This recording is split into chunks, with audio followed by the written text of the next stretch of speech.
Let me talk to you a second about a weird subject, but a subject that LeBron fans often bring up to show LeBron James in a better light.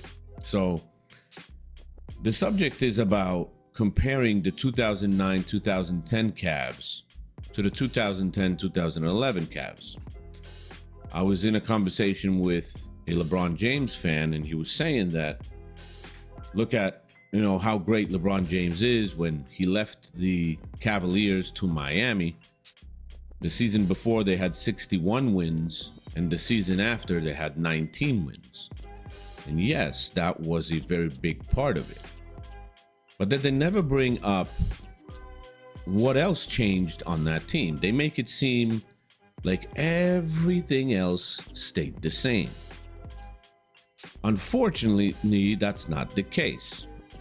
So I'm going to show you a little visual that I created myself, so you can actually see the players that have gone away from the team for that next season where they had the 19 wins.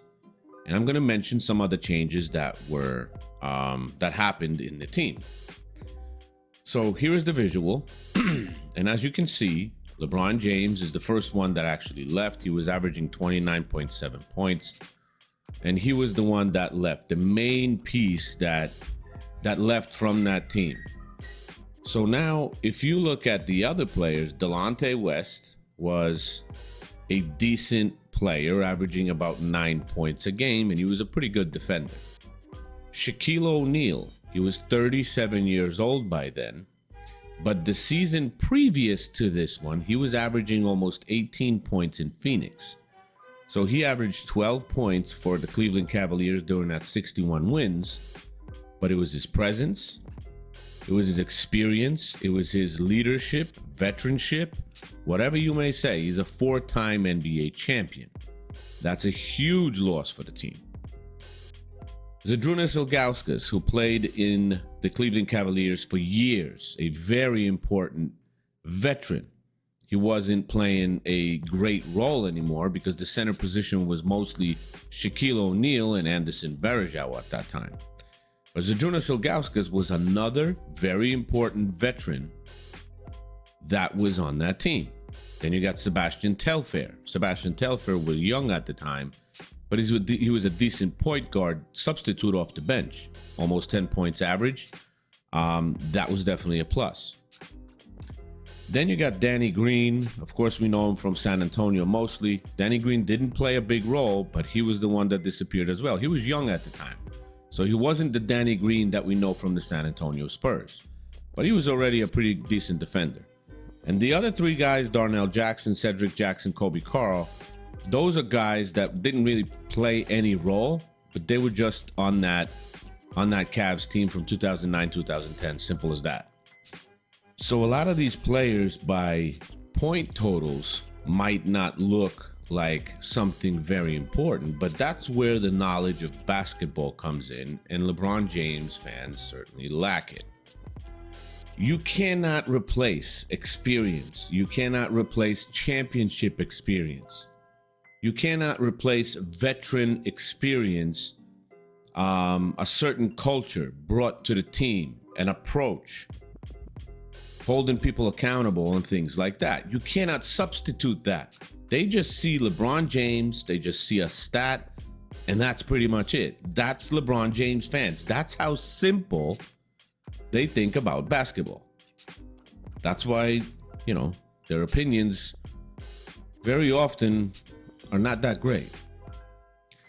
Then you look at other things that changed for the team. Nobody really mentioned that Mike Brown, who coached the Cleveland Cavaliers for 5 years and brought LeBron James and that team pretty good success, left the team as well.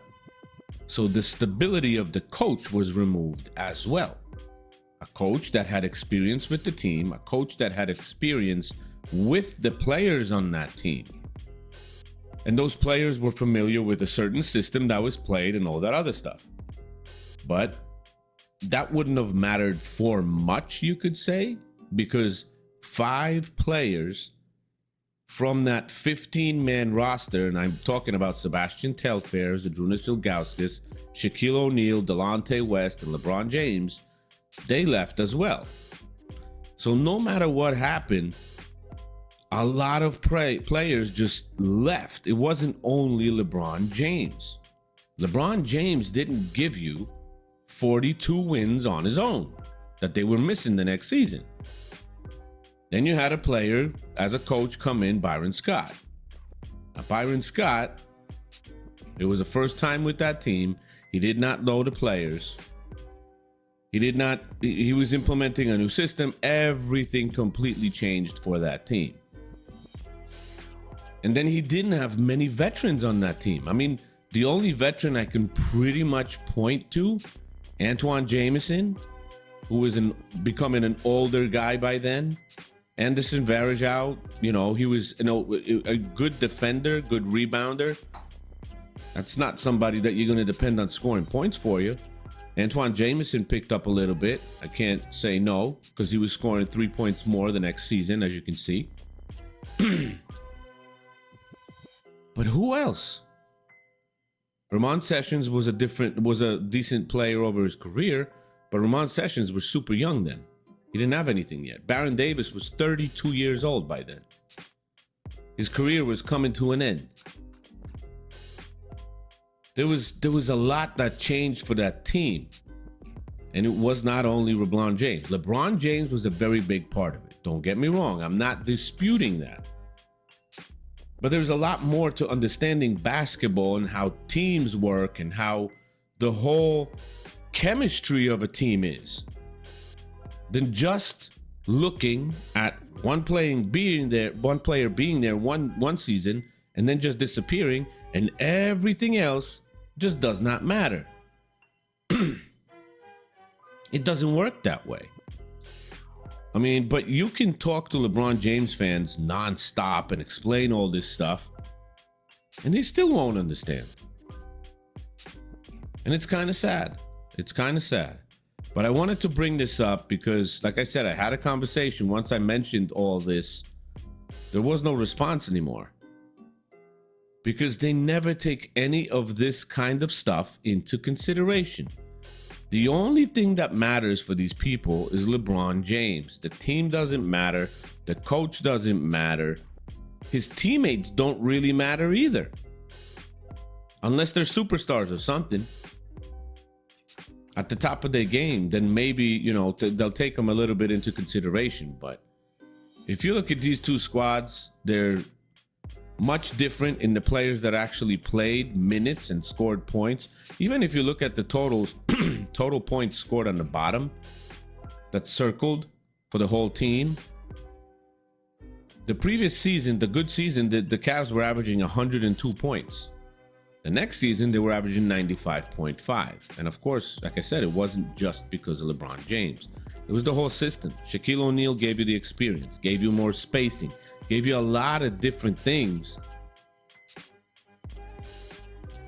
that normally LeBron James and the Cavs wouldn't have. And you saw by LeBron James going to Miami the next season, getting his ass whooped by the Dallas Mavericks in the NBA Finals. What was he averaging? 17 points? Outplayed by Jason Terry? JJ Barea? Come on. These like I'm saying, these guys don't think about anything else, and their whole world is the chosen one, LeBron James. That's pretty much it. So it's sad sometimes, but that's just lack of basketball knowledge. And it's also a lack of trying to actually understand why certain things happen. So they don't actually go and look, something, let me just see, because that's that many wins. What actually changed? Was it only LeBron James, or was it a lot of other things that changed that might have taken, that might have had that impact? They're not even curious to do that, which is just sad. So by knowing and hoping for a soon exit of LeBron James from the NBA, I'm also hoping and things like that, that this fan base of LeBron is pretty much going to go with him. Because we need some better basketball educated fans. Because this is just embarrassing. It's embarrassing. There's a lot of variables that don't get taken into consideration on any of this stuff. It's sad. So let me know what you guys think about this. I just wanted to mention it. It's not a breaking news situation, but I just want to throw it out there because I think it needs to be out there. Because the other players don't get credit for anything. They never do. And it's sad with LeBron James. Nobody else ever gets credit for anything. They only get blamed. And that has a lot to do with LeBron James, his approach, the culture that he brings, and all that other stuff. That's why I don't want him on my Knicks. When they were talking that the Knicks might trade for him or whatever, I was like almost in panic mode. And I'm literally stating that he would be a stain on the Knicks franchise. Even we didn't have a championship for so long, I don't care. I don't want him there. So let me know what you think. Comment section is open. Like, share, subscribe to the channel if you haven't yet. And I thank you for watching, spending the time, and I'll see you in the next one. Peace.